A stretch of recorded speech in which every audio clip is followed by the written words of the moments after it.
กราบสบายดีแม่ FC ทั้งฝั่งลาวฝั่งไทยทั้งต่างประเทศเนาะมื้อนี้ก็มาพอกับน้องทงพี่น้องเอ้ยพอดีทางน้องช้าเพิ่นซื้อใส่มาเฮ็ดกินเนาะเดี๋ยวสิพากันออกไปเตาถ่านอีกนี่ก็ได้ไปเผาถ่านพี่น้องเอ้ยลวกก่อนจะให้นะเอ้าสบายดีน้องช้าสบายดีต้มก่อนเฮ็ดอะไรต้มจังซอยบ่รู้ว่าจังได๋ต้มเขาจึงซอยบ่ดูปิ้งนะบ่แม่นทางไอ้เขาอยากกินปิ้งก็ ต้มเฮาก็ต้มไปให้พอเฒ่าเนาะแม่น พอเฒ่ากับแม่เฒ่าทางพอเฒ่าไปตักคืนมาเดี๋ยวไปเบิ่งถ่านก่อนเนาะพี่น้องเอ้ยถ่านมันบ่ค่อยอันนั้นปานใดถ่านมันบ่ค่อยไหม้เนาะมันไหม้แต่ข้างเดียวเดี๋ยวสิไปเบิ่งเดี๋ยวสิไปรดน้ำพร้อมนี่ก็ได้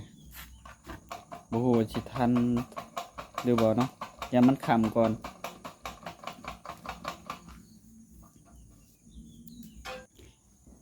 โอเคตอนนี้ก็กำลังต้มใส่บ่ฮู้ว่าใส่อีหยัง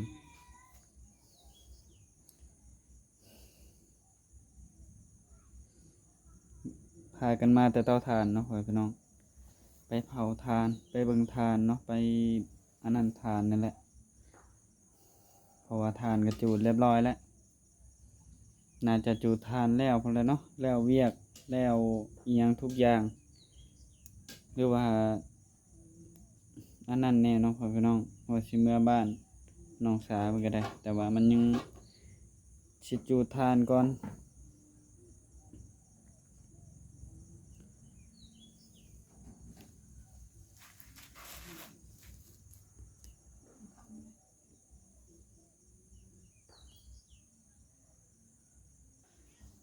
โอเคตอนนี้ก็น้องสาเพิ่นต้มให้มันได้ทีน้อยหนึงเนาะพี่น้องแล้วก็ซอยเอามาปิ้งกำลังร้อนเลยตอนนี้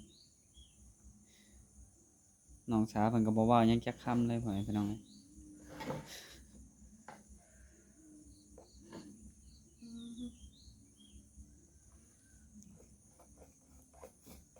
ก็เว้าได้แม่เนาะเดี๋ยวทางน้องทงไปจับซอยน้องสาก่อนเดี๋ยวเพิ่นหายเนาะ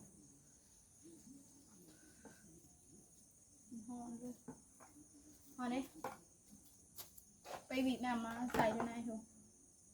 ปิ้งไปบีบน้ำกัน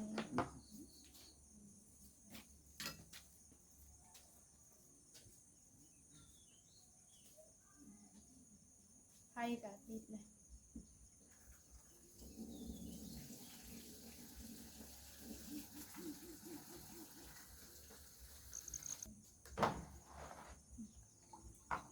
เย็นอยู่ปะเย็นจ้ะเย็นร้อนแน่นอน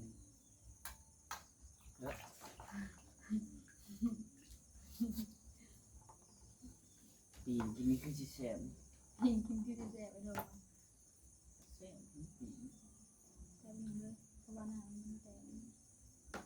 ห้องโอ้ยไม่ลงเลยนะ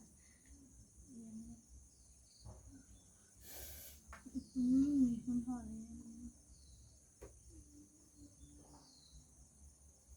ซื้อของแบบนี้ไปให้ผู้เฒ่ากินดีเขาถ้าที่ซื้ออย่างอื่นพวกเอ็นพวกหยังยันผู้เฒ่าเพิ่นยำก็ได้หน่อยเท่าเนาะ ใส่นี่ก็ยำได้อยู่นะ ได้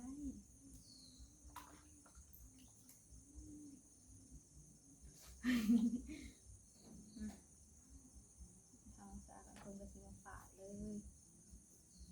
ปาดเป็นถอนหน่อยเท่าเนาะ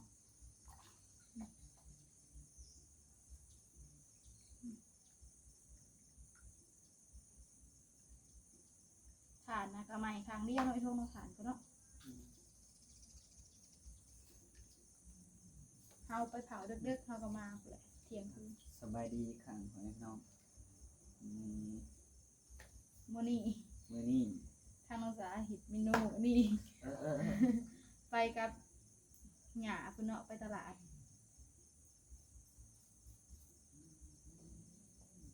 ายทางไปโทงเผาเตาถ่าน น้องสาวมันซื้อใส่มาเพิ่นเอา คิดอยากเก็บเวียกมันเหนื่อยวันกินสายแซ่บๆในเท่าเนาะทางพ่อเฒ่าเพิ่นก็ไปแก่ไม้เพิ่นนั่นแหละเนาะไอ้ทองก็เลยทางน้องสาก็เลยอยากซื้อสู่เพิ่นกินจักเพิ่นกินข้าวคำยังแหละข้ามาก็เห็นเพิ่นสะปลาเนาะไอ้ทอง เอามีดใส่น้ำมันลุกขลุ่นเพราะว่าตาดมือไป เ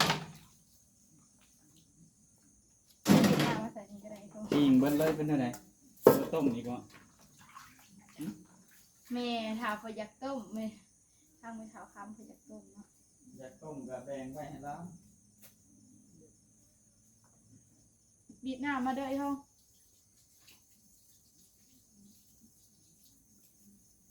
น้ำใส่กัน คอยบอกให้เจ้าถือหมอเจ้าไปจะถือไปบอกหมอดี ก่อนมาล้างมือ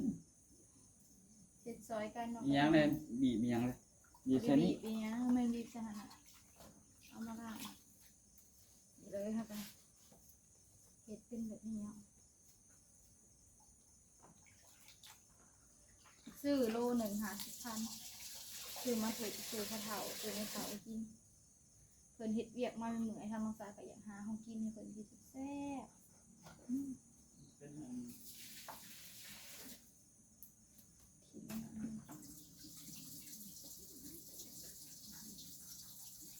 ไปเผาถ่านเด็กๆเขาก็มา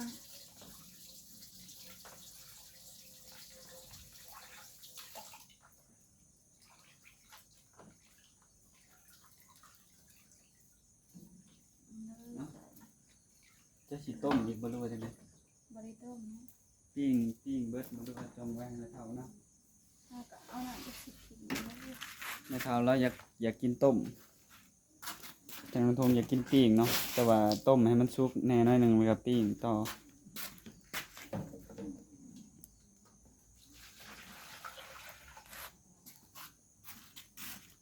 ต้มไปให้ อ่ะตอนนี้น้องสาเพิ่นกำลังข้างหม้อเพิ่นเป็นจังไดเพิ่นสิต้มไปให้แม่เฒ่านํแล้วก็ปิ้งนํเนาะพ่อพี่น้องจักต้มแบบใดดอกแต่ว่าบ่มีหอนอีหยังเลยสมอีหยังก็บ่มีเนาะว่าไปเตาถ่านก่อนจังต้มก็ได้หรือว่าต้มให้มันเปื่อยก่อนบ่แม่เฒ่าเราก็บ่มีแขวนี่ต้มให้มันเปื่อยไว้แล้วก็เมื่อเอาไปต้มอยู่พุ่นต่อใส่ผักใส่หญ้าอยู่พุ่นบัด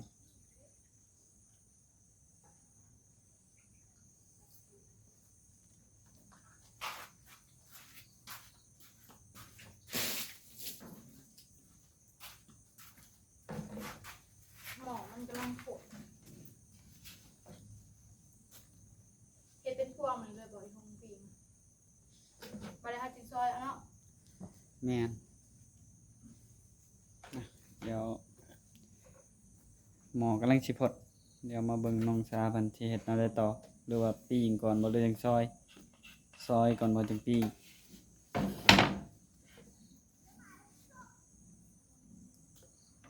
ล่าง ตัวใดยาวก็ตัดเอาอีกตัวใดมันสั้นก็บ่ตัดมัน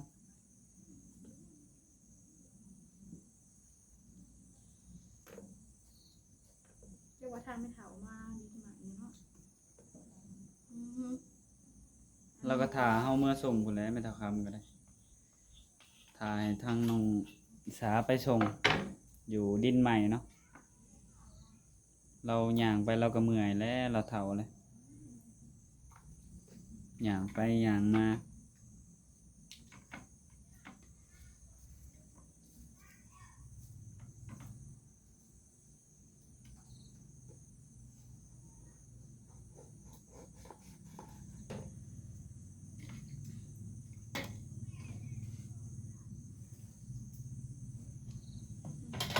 เดี๋ยวทางน้องสาไปล่างอันนี้ก็ได้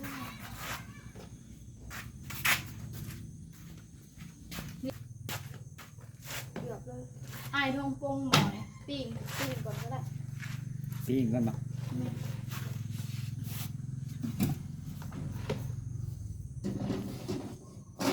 เดี๋ยวบนช่วงพุ่ง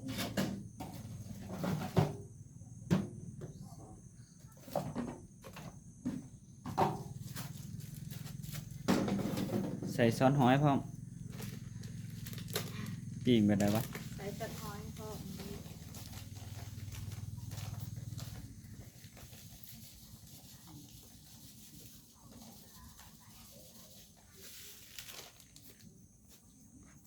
ใส่ซอสหอยพอติดแซ่บ ทางลูกสาวเพิ่นปิ้งใส่ซอสหอยนำเนาะบ่ฮู้ว่าเพิ่นสิเมนูใดบ่เคยกินเมนูใส่ซอสหอยนำ เกลือเราต้องใส่นะ แบ่งไว้แล้ว เด้นี่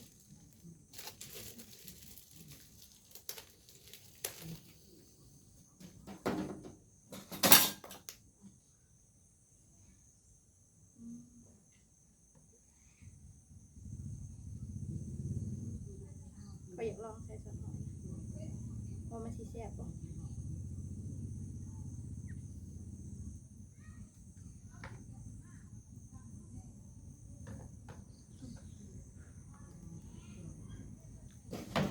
พอใส่นี่ก็ลดปิ้งใส่ซอสหอย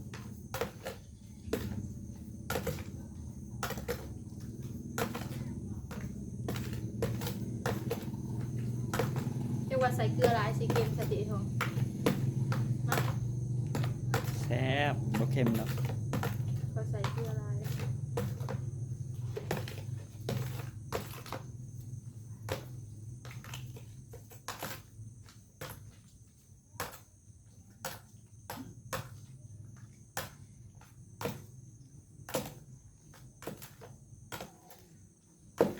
หอมใส่ซอสหอย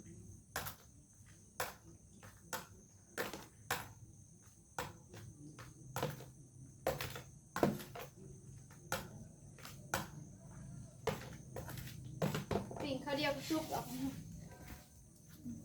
เอาไปกินมาปิ้งเลยว่ะเนี่ย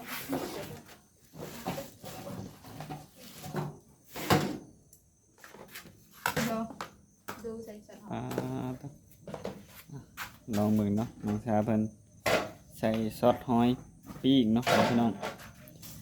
ปิ้งใส่บ่ฮู้ว่าใส่อิหยัง ใส่หมูบอลหรือว่าใส่งัวอันนี้ก็หมูคือกันเอือบแล้วนะคอยบริใส่น้ำตาลนะ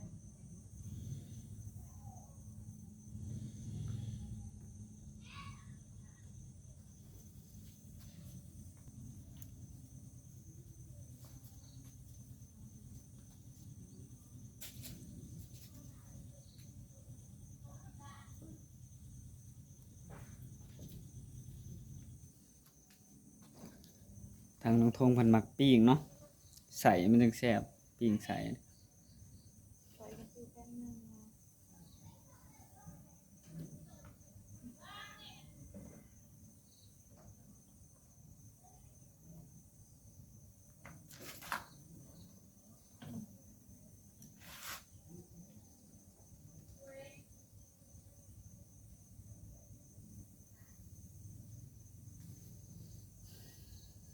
ปิ้งหลายๆก็แบ่งให้ทั้งพ่อเฒ่านำ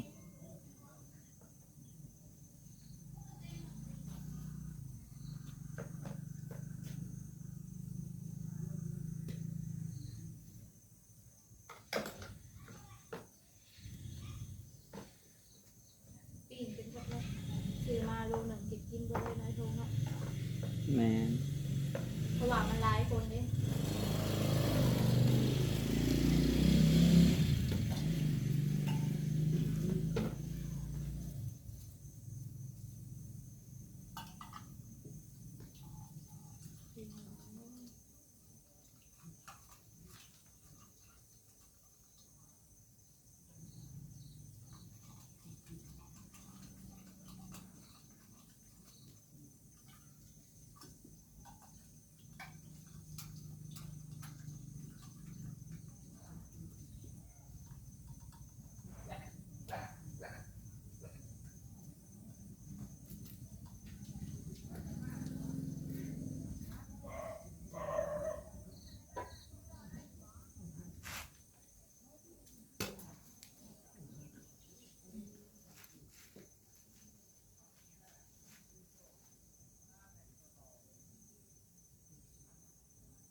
แล้วเลยคิดอยากแต่อ่อน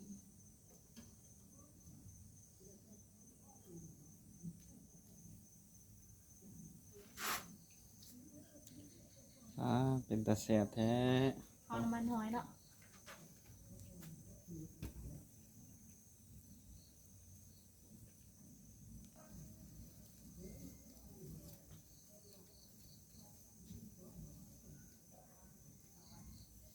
ปิ้งแล้วแหละถ้าสิออกไปเลยบ่อยหนู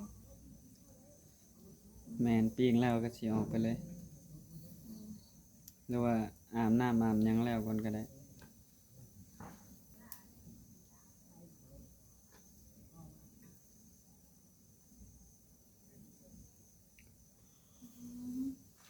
ไอเทิงอยากขาวเลย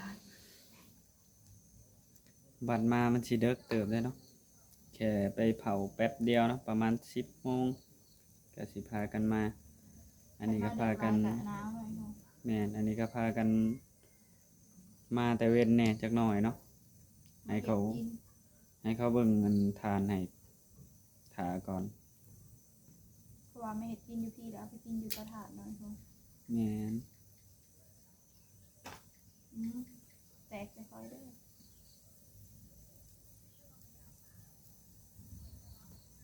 อืม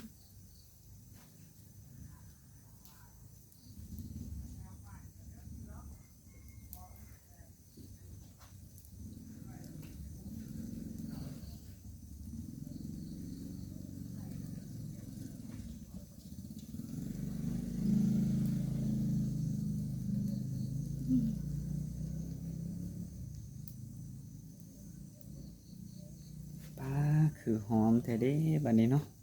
พุตัวหอมสวยๆเลยน้องสาวเพิ่นเฮ็ดกินหอมแต่ว่า ใส่น้ำมันหอยไม่ทงเอาถ่านมาใส่ให้ข่อยด้วยตักถ่านมาใส่ให้ข่อยอีกด้วย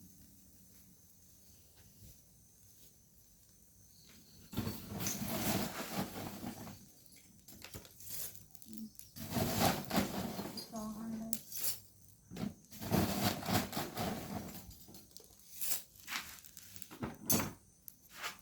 ไผบ่แห้งเนาะ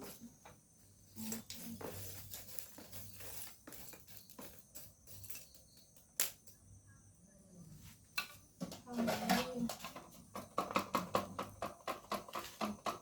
ใส่ให้มันติดลง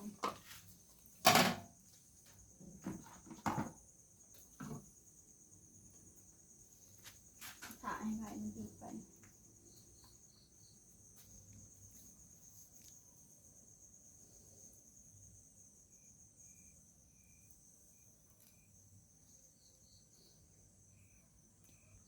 ไผก็บ่แห้งเลย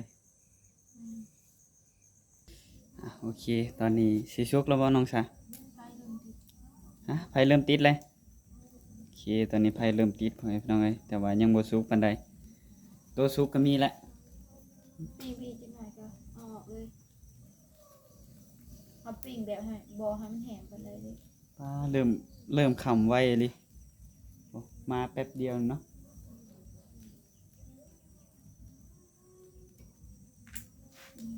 เสียงเพลงแว่วๆอยู่ไสเด้อันนี้คือเป็นตะม่วนแท้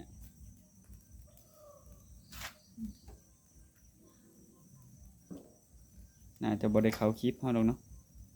เสียงเพลงบ่แฮงปานใด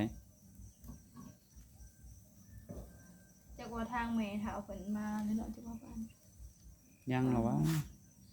บางทีเพิ่นก็มาน้ำปะนางเลย เนาะ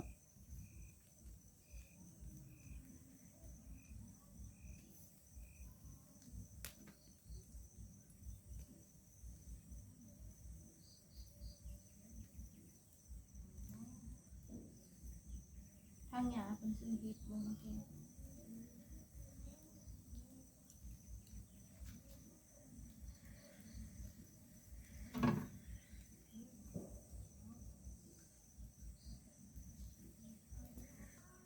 โอเคเนาะทางน้องสาวเพิ่นก็ไปกับย่าก็คือ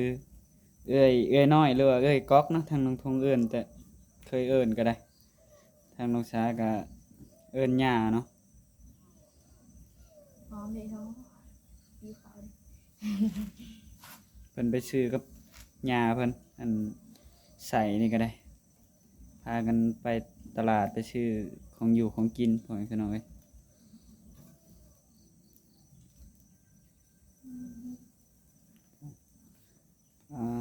กำลังสิสุกแล้ว